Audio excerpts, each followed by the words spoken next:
Alright,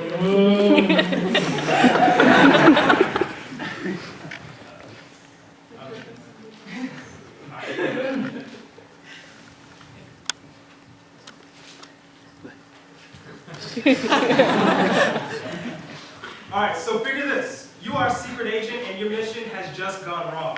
You wake up strapped to a table surrounded by the enemies you were supposed to eliminate, and they begin to torture you, poking you, prodding you, cutting you, making waterlogging look like a joke. But you do not give in, and they decide to take your eyes away from you. After giving up on you, they decide to experiment on what is left of your eyes, and you can feel the syringe and the chemicals filtering into your eye sockets. With the experiment complete, the alarm goes off, and a deafening noise causes you to scream in pain. Oddly enough, you can see the scientists running out the doors, and the vibrations from the alarm speaker in the corner of the room until the alarm stops, and all you can see is silence. Nothing. In a rush, the scientists left the shackle loose and you manage to break free. Keeping quiet, you stumble into the hallway. You hear a sound to the right, so you go to the left, noticing that the sound of your footsteps are outlined in the lower edge of the wall. Scared, you enter the room next to you, and the sound of the door closing illuminates a dead body on a similar torture table with a being feasting on it. And at that moment, you realize that sound is the key to your sight. But at that same exact moment in time, the morphine used on you wears off, and you let out a scream that illuminates a room filled with mutilated test subjects.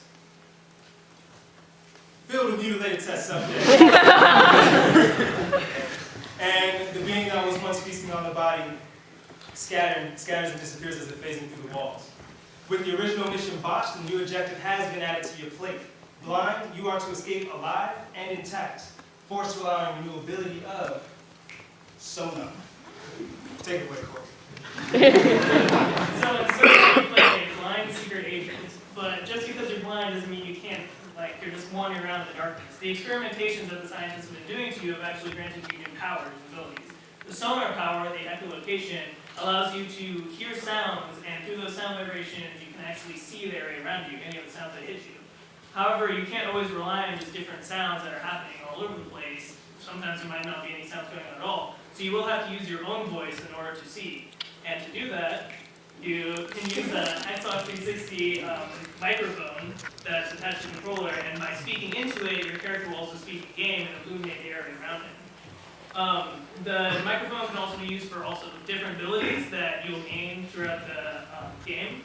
And since it can track different decibels and pitches, your own voice will be able to use these different abilities, such as growling might intimidate the enemies, or if you yell, you can send out a shockwave that will stun anyone around you.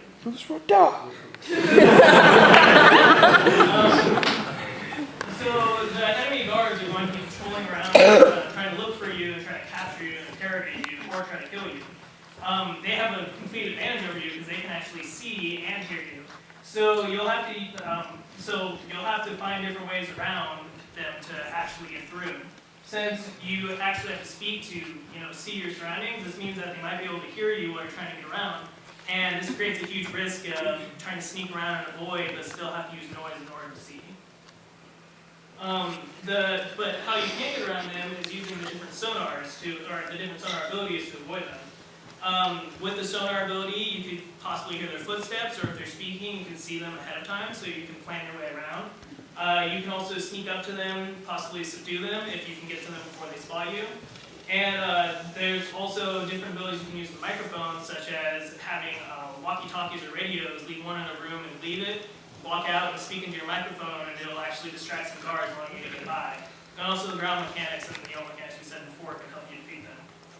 However, that's not the only things that you have to worry about in here. The specters, or the beings that you saw before, are creatures that are wandering around in this facility. And these are other test subjects who have been horribly mutated with the animal gene splicing, the same one they use on you. But these are kind of failed test subjects that all of these powers to phase through walls and possess people and then slowly kill them and feed on them. They're also invisible to every other person and are very hypersensitive to sound, similar to you. So how do you actually fight against wall-phasing invisible creatures that want to eat you? Well, the sonar ability lets you see them. Since they are invisible, you can still use your echolocation to find out where they are. With this, it will let you wander or find your way around them. And also, since they're hypersensitive to sound, if you do run into them, you can yell to hurt them and make them run away. If they do possess you, they will slowly start killing you, and there's different abilities that they might do to you depending on which ones they are. Some of them might make you go berserk and run into walls, and other ones might make you lose your sonar so you're completely blind, and you'll have to yell to get them off. But this does create kind of a tension because this will make guards come towards you and see what's going on. So you'll have to use your sonar powers to really get around these two different obstacles that are getting in your way. Alright, so we're going to get into the nitty-gritty of this implementation. As you heard, our game uses sound extensively, so for the next couple of slides, we're going to talk about implementation, our research in the field of sound, and why we're choosing a microphone over buttons. So we take a look at our first prototype, and really this one just shows off our core mechanics and basic AI navigation and how we represent the sound. In this, you are the yellowish block, and you will be speaking into the microphone as we had said, and your voice will be coming out as particles that when they touch something, they will illuminate it, allowing you to see and bring it up from the darkness. Currently not seen in here are the guards, but they are all waiting in the darkness. The particles haven't touched them, and they will kill you. Okay. So now we have prototype 2. In this one, we tried out a new Sonar implementation, and instead of using particles, we're actually using a distance-based algorithm. And pretty much this was just for performance reasons. Whenever you had a sound that was made, if it was shooting off particles, that particle would need collision detection. It would also need to be drawn, plus anything else in the area that makes sound would be shooting off more particles that need to be drawn with collision detection. So we needed to fix that because there was a huge strain on the CPU. So with the implementation we're using now, pretty much it's just based on how far an object is and whether or not it's behind it in the wall or behind a wall will determine how it gets illuminated. So in this one, you can see in the top left, the player is now making sound. Minus the 100, that's some debug stuff. But if you're not making sound, you can't see anything. And in the lower right hand, the player makes some sound, and the objects on the wall light it up. On the top left again, we have the guards patrolling around, and they have seen, or they have been lit up. They haven't heard them, they haven't been implemented yet. However, it's a proof of concept, and in the lower right hand, I actually got caught, and I'm tying it on the So that being said, we had to do a lot of research onto the sound aspect of our game, and we had to talk to a lot of teachers, and what we ended up coming up with is that we're going to be using Fourier analysis. And basically, in a nutshell, that is just simply, it takes the signal from the microphone, breaks it down, into the signal spectrum, and we can take the pitch and the volume from that, so we can use your beautiful voice to make some cool, awesome game mechanics. As a result,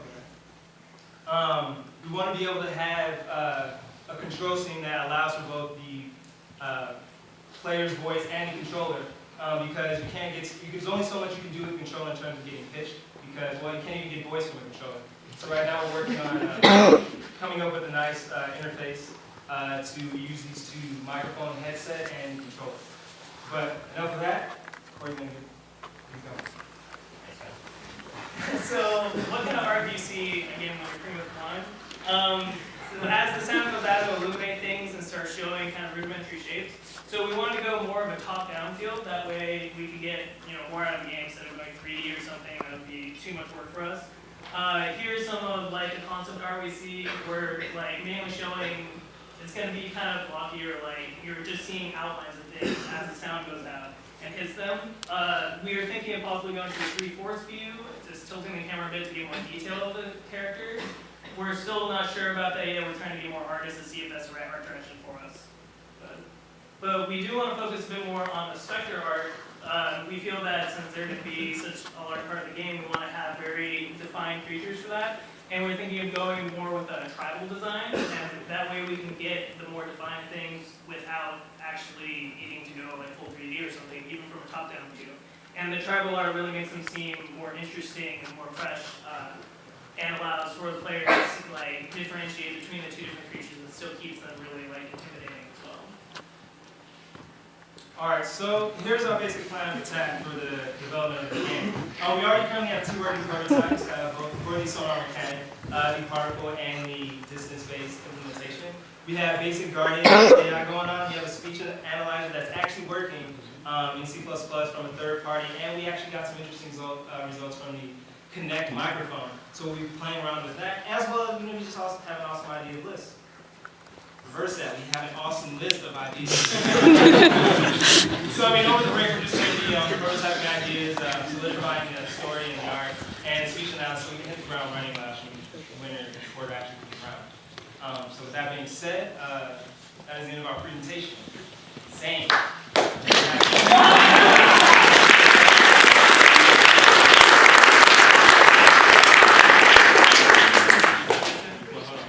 Go ahead, Sam. Josh opened up with this wonderful, ambient, gruesome, almost deep-seating poem. Is this going to be the first CS 170 series mature title that we're doing?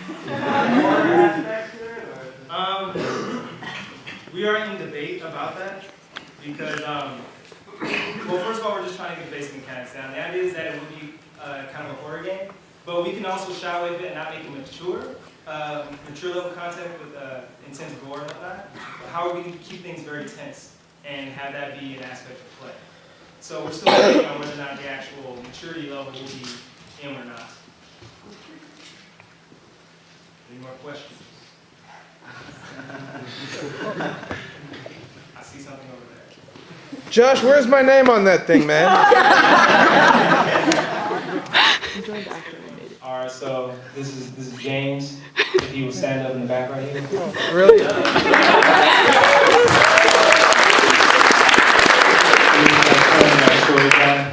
And we love him. We're sorry. I'll say it again. We love you. And we're sorry. Thanks, man. That's all I wanted to hear.